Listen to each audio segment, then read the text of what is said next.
Guys, ang Good Life Fitness kung saan kami nag-gym ng isang araw. Tapos dadaan kami ngayon sa back door ng mall. So tingnan natin kung anong meron dito sa mall ng South Hill. So nasa small city lang kami guys, pero merong ditong dalawang mall. Yung isa nasa baba sa downtown. O, diba? Walang katao-tao dito.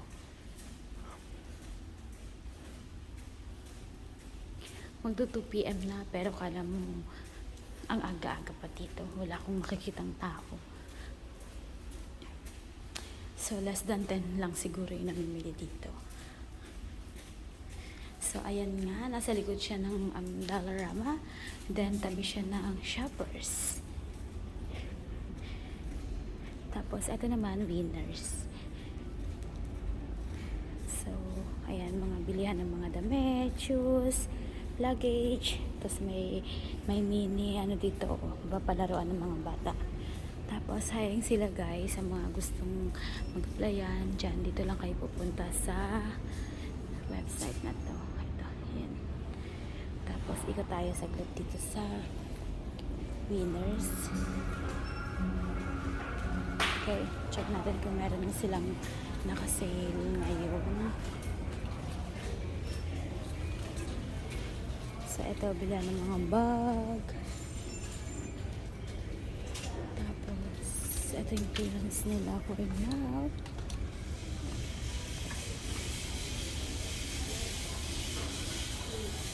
So ito din yung mga luggage. May nakita ko naka-sale dito last day na papunta ko dito. May nakita akong tag sa 75. Tapos ito naka-sale to dati. Ngayon tinanggal na nila yung red tab, which is yung sale. Naka-sale. So eto po, bilihan ng mga luggage. Lagi silang nagsisale guys. Yung mga ibang shoes dito, may mga naka-sale din dati.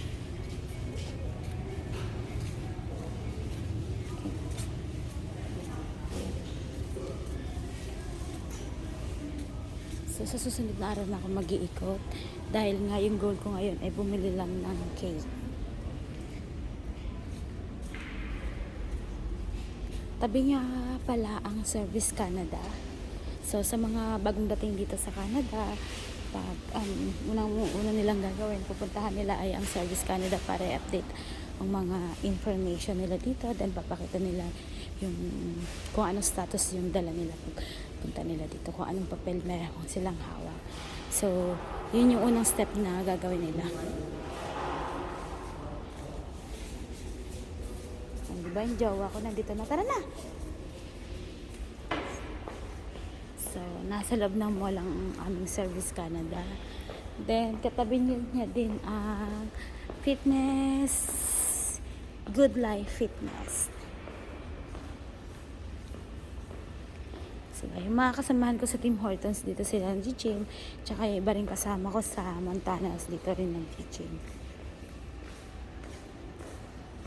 Tingnan nyo naman yung mall dito guys. O, diba? Pwede kang mag-jogging dito.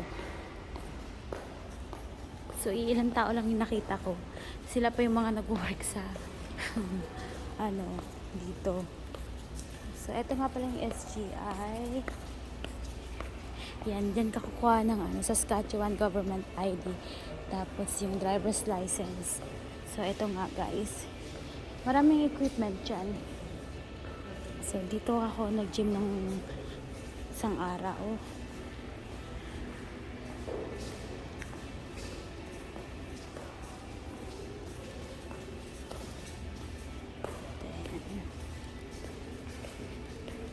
So, tabi niya, ang pinakalas na katabi ng mall is ay ang Safeway.